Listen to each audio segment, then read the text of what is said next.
오늘 우리에게 주시는 하나님의 말씀은 창세기 계속해서 봅니다. 27장 1절부터 4절까지 가도록 하겠습니다. 창세기 27장 1절부터 4절 말씀 한 목소리로 읽도록 하겠습니다. 이삭이 나이가 많아 눈이 어두워 잘 보지 못하더니 맏아들 에서를 불러 이르되 내 아들아 하매 그가 이르되 내가 여기 있나이다 하니 이삭이 이르되 내가 이제 늙어 어느 날 죽을는지 알지 못하니 그런즉 내 기구 곧 화살통과 활을 가지고 들에 가서 나를 위하여 사냥하여 내가 즐기는 별미를 만들어 내게로 가져와서 먹게 하여 내가 죽기 전에 내 마음껏 내게 축복하게 하라. 아멘. 우리가 27장까지 창세기 이렇게 해오고 있습니다. 원래 창세기가 50장까지 있는데 이제 절반을 넘어섰던 것 같아요. 그리고 4명의 인물을 꼭 기억을 하라 그랬어요. 다 잊어버려도 이거 제발 요거는 꼭 기억해 주세요. 아브라함, 그 다음에 이삭, 그 다음에 누구예요? 야곱, 그 다음에 요셉. 왜 이 4인물을 기억을 해야 되냐면은 창조의 복이 그 복의 계보가 흐르는 이름이에요. 그 가문으로 흐르거든요. 다른 사람도 많이 있습니다. 그런데 꼭 그 가문으로 창조의 복이 이렇게 흐르고 있다. 그리고 요셉 다음에 누구다? 우리 가정이다. 이걸 꼭 기억해요. 여러분들 우리 가정만 기억하면 안 돼요. 앞에 있는 것 4명을 기억 못하면은 이 복의 계보가 오다가 끊기는 거란 말이에요. 그래서 다시 합니다. 누구예요? 아브라함. 그 다음에 이삭. 지금 우리가 이삭을 하고 있습니다. 그 다음에 누구예요? 야곱으로 흐릅니다. 그 다음에 야곱의 아들이 12명인데 누구로 가요? 요셉으로 가요. 그리고 누구로 가요? 나로 가는 거예요. 나로. 우리 가정으로요.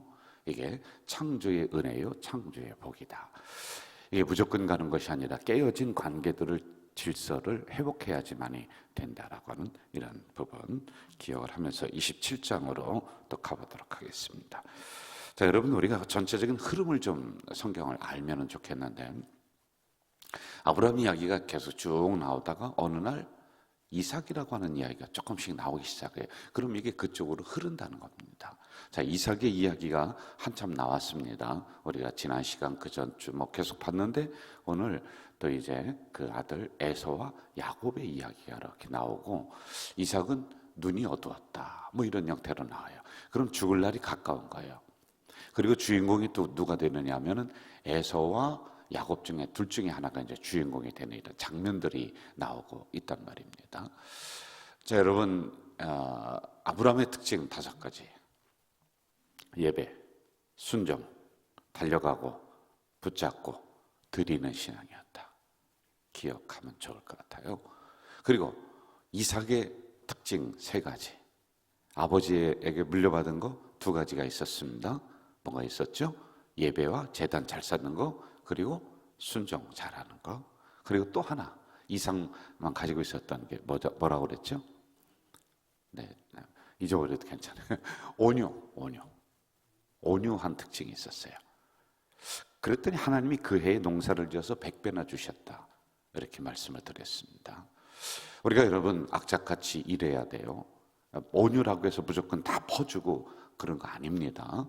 하나님이 말씀하시는 온유는 정말 모든 사람을 위해서 내가 그냥 있는 것도 다 퍼줘야 되고 다 낭비해야 되고 그걸 온유라고 하지 않아요. 온유는 가운데를 잘 지킨다.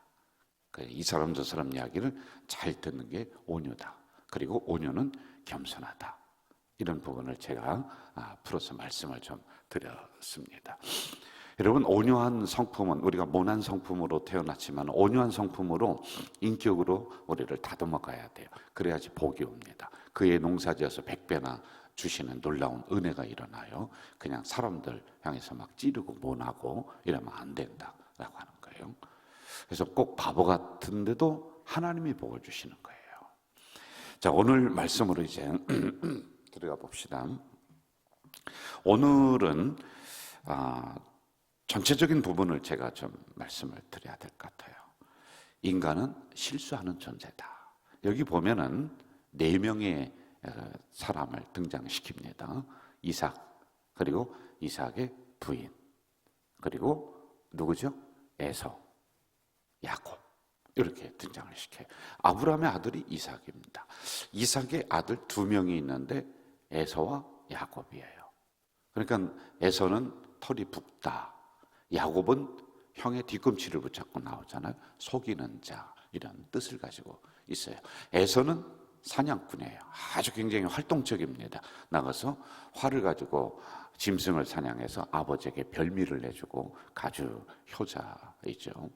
야곱은 집안에서 늘 거하는 이러한 존재였습니다. 아주 유약한 인물이었다라고 하는 것이죠.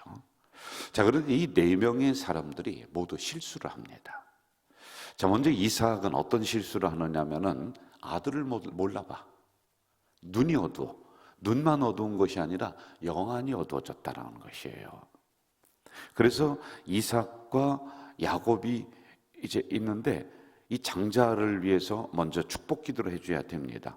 그런데 야곱이 에서 자기 형처럼 뭐 이렇게 털을 묻히고 이렇게 와서 목소리도 자기 형처럼 이렇게 뭐 내면서 기도해 주세요. 뭐 그랬을 거예요. 그러니까 눈이 어두우니까 둘째가 큰아들인 줄 알고 하나님 장자의 복을 여기 다 쏟아부어 주세요. 저는 이 성경을 읽으면서 진짜 이랬을까?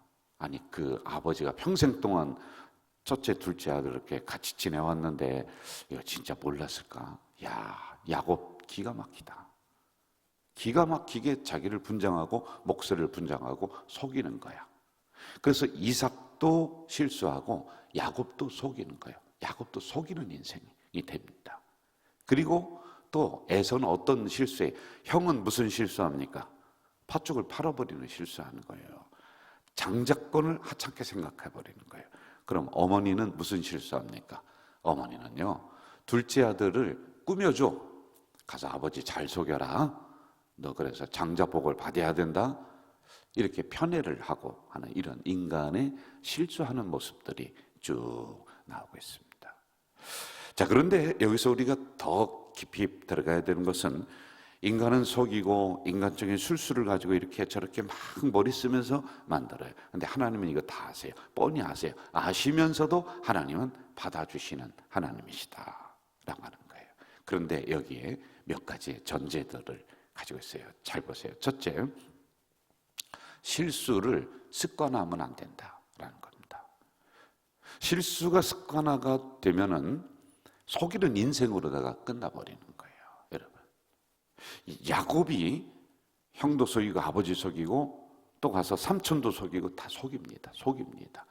그런데 하나님이 야복강가에서 마지막에 딱 붙잡고 너 속이는 인생으로 인생을 끝날 것이냐, 씨름하잖아요. 자기 인생의 전환점이 거기가 돼요. 너 그렇게 살다가는 네가 받은 복 다 없어져. 그래서 마지막 야복강가에서 자기 환도뼈가 부러졌다는 것은 자기 지난 과거를 돌아보고 하나님과 일생일대의 씨름을 했다는 거예요. 자기 결단이 있었다는 거예요. 너 그렇게 살다가는 이제 복의 반열에서 없어져. 속이는 인생이 습관이 돼버려. 근데 인생이 그렇게 쪽나는 거야. 이게 있었단 말이에요. 여러분, 한두 번은 우리가 실수할 수 있습니다. 근데 이걸 반복하는 것을 실수라고 하지 않아요. 그것은 의도된 실수다. 의도된 잘못이다. 생각을 하고 일부러 그런다는 거예요. 습관이 되는 겁니다. 여러분, 거짓말할 수 있죠. 어쩌다가. 그런데 거짓말이 거듭되면은 습관이 돼버리는 거예요. 습관이 되면 아주 안 좋습니다. 이거 고치려면은 굉장히 어려워요. 그래서 습관화하지 마라 라고 하는 것, 이거 꼭 기억해야 돼요. 자, 다음으로 실수했으면은 빨리 인정하고 바로 잡으려고 하는 노력이 있어야 된다 라고 하는 겁니다. 그런데 이걸 안 하게 되면 어떻게 되느냐? 자기를 합리화시켜. 합리화라는 것은 내가 그럴 수밖에 없었다. 이건 나의 실수가 아니다. 상황을 이렇게 몰고 가버리는 게 있단 말입니다. 뭐 우리가 뭐 잘했건 못했건 저는 뭐 정치적인 이야기 누가 좋다 나쁘다를 떠나서 이제 단순히 이 부분을 가지고 한번 좀 보자고요. 대통령도 실수할 수 있죠. 그렇죠. 그건 실수했으면은 실수했다라고 빨리 그 참모들이 이야기해 주면 돼요. 그러면은 그냥 다른 사람들이 불편하지 않아요. 그런데 그렇지 않다는 거예요. 실수가 아니라는 거예요. 그러니까 거기에 대한 변명이 자꾸 이제 붙게 되는 거예요. 이게 원래 그런 거예요. 뭐 그분만이 아니라 원래 인간이 그런 거예요. 내가 잘못했어요. 분명히 이게 잘못이에요. 그런데 잘못했다는 거 인정하기 싫어요. 그러면은 잘못하지 않았다라고 하는 것들을 자꾸 그 이유를 찾아서 엉뚱한 것이라도 찾아서 여기에 붙여넣어야 돼요. 이게 이렇게 돼버리는 거예요. 그럼 뭐가 일어나는지 아세요? 신뢰가 잃어버리게 되는 거예요. 사람들에게요. 여러분, 우리는 신앙생활 같이 공동체에서 하다가 이런저런 실수할 수 있습니다. 저도 당회할 때 실수하고 또 그래요. 그럼 그 다음에 가서 제가 지난주에 당회하면서 이러저러 했는데 제가 못 봤습니다. 생각을 못 했습니다. 제가 착각했네요. 그래 빨리 고쳐요. 빨리 고치는 게 최고더라고요. 빨리 인정하고 빨리 고치는 게. 그러면 그거 적어놨다가 장로님들이 몇 월 며칠에 실수하고 한 번, 두 번, 세 번 안 세. 그렇게 안 한다고. 그렇구나. 왜? 본인들도 실수하니까. 그러므로 우리는 하나님 앞에 실수하니까 죄라고 봅시다. 실수했어요. 빨리 인정하고 빨리 고치면 되는 겁니다. 자, 다음으로 이거 하나만 더 우리가 보고 또 말씀으로 한번 좀 들어가 봅시다. 실수하면은 거기에 대한 책임이 있어요. 참 무서운 거예요. 회개 다 했습니다. 우리가 죄를 다 졌습니다. 그런데 회개 다 했어요. 그래도 거기에 대한 책임을 져야 돼. 책임이 따라와. 보세요. 이제 우리가 새벽에 좀 묵상을 할 겁니다만은 야곱이 속였어요. 형을 속이고 장자 명분을 팥죽 그릇에 이제 사버렸습니다. 이게 그렇게 뭐 팔 수 있는 부분도 우리가 말씀으로 좀 더 들어가서 연구해 봐야 되는데 하여간 봅시다. 그리고 저 털을 붙이고 가서 아버지에게 기도받고 그러면서 이렇게 했습니다. 장자의 축복을 기도를 받았습니다. 야, 내가 이제 장자가 됐다.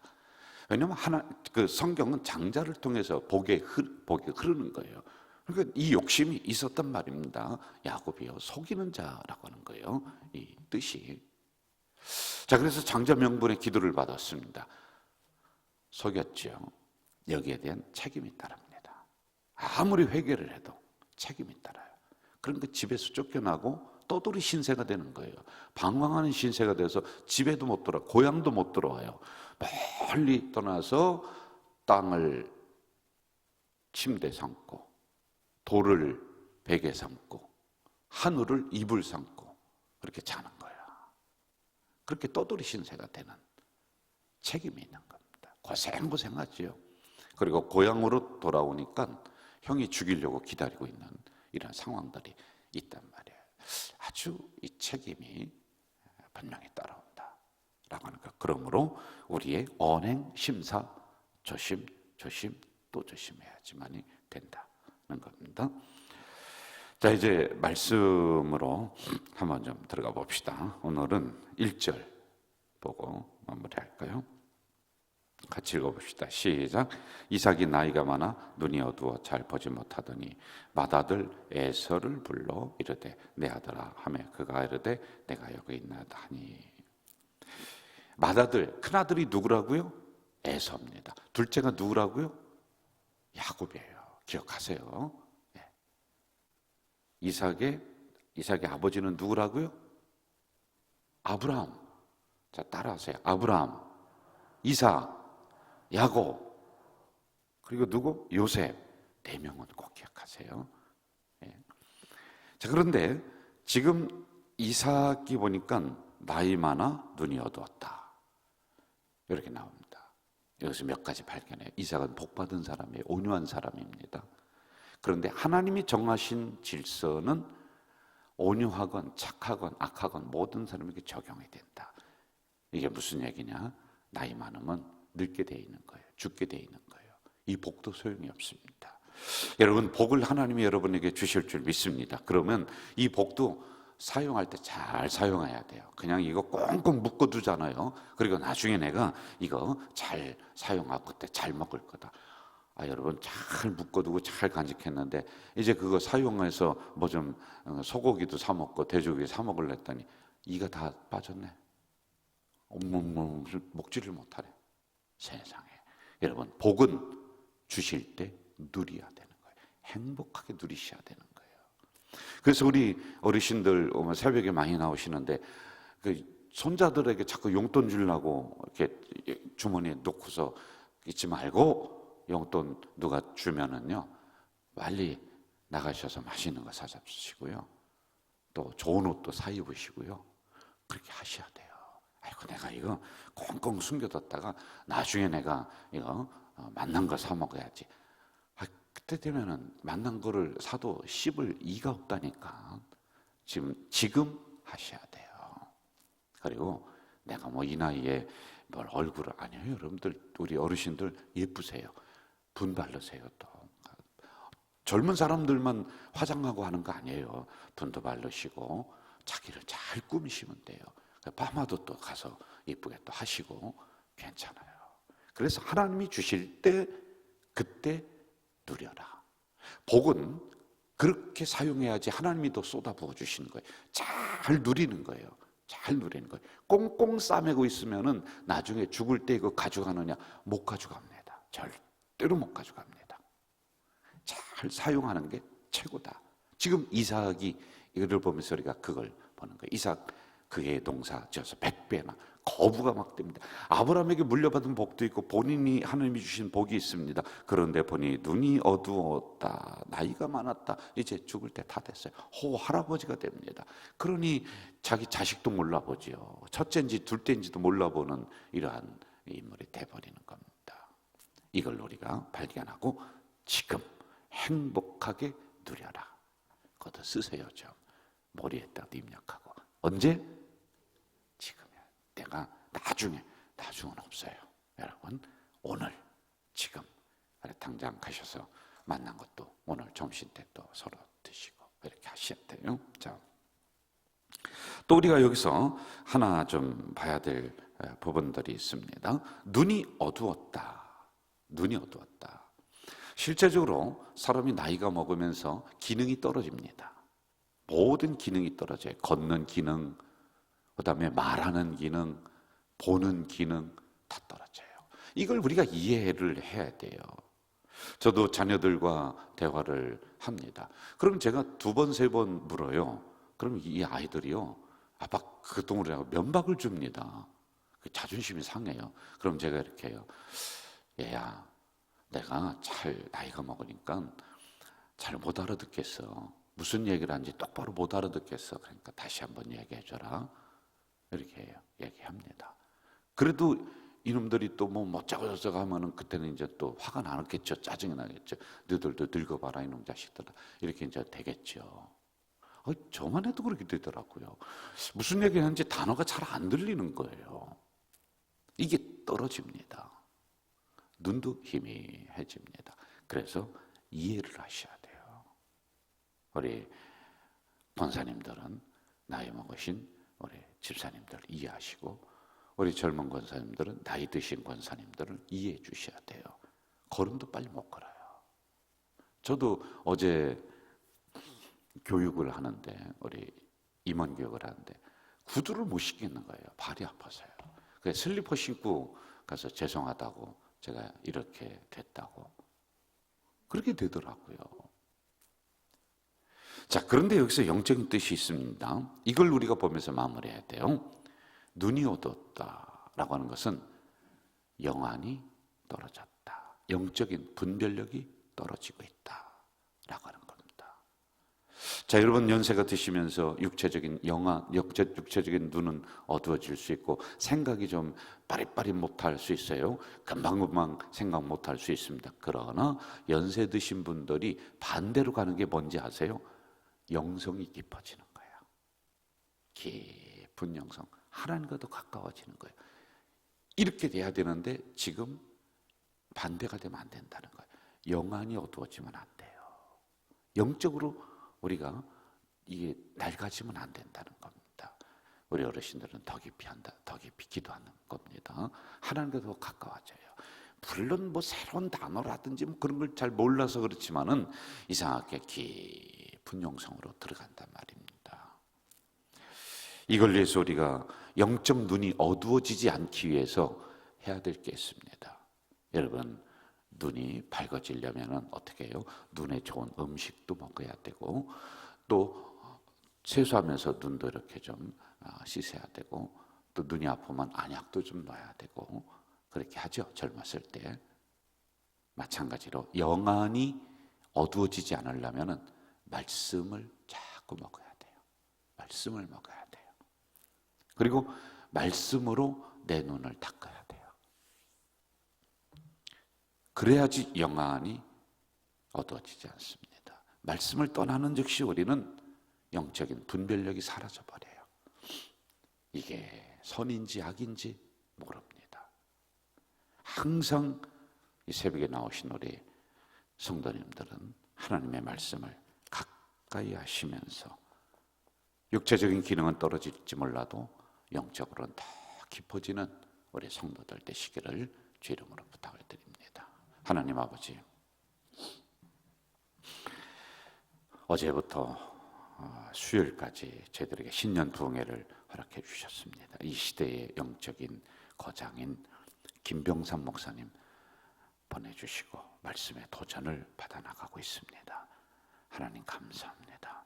한 말씀이라도 내 말씀으로 받는 그 은혜가, 그래서 깨달아지고 치유되는 그 역사가 이 부흥회에 일어날 수 있도록 도와주시옵소서. 내 인생을 가로막고 있는 나병과 같은 문제들, 내 힘으로 해결할 수 없는 그 문제들이 말씀 속에서 해결받을 수 있도록 이 부흥회에 복을 내려 주시옵소서. 오늘도 주신 말씀 우리가 가슴 속에 담아며 살아갈 수 있도록 주님, 우리를 말씀과 하나가 되는 귀한 성도들로 만들어 주시옵소서. 예수님의 이름으로 기도하옵나이다. 아멘.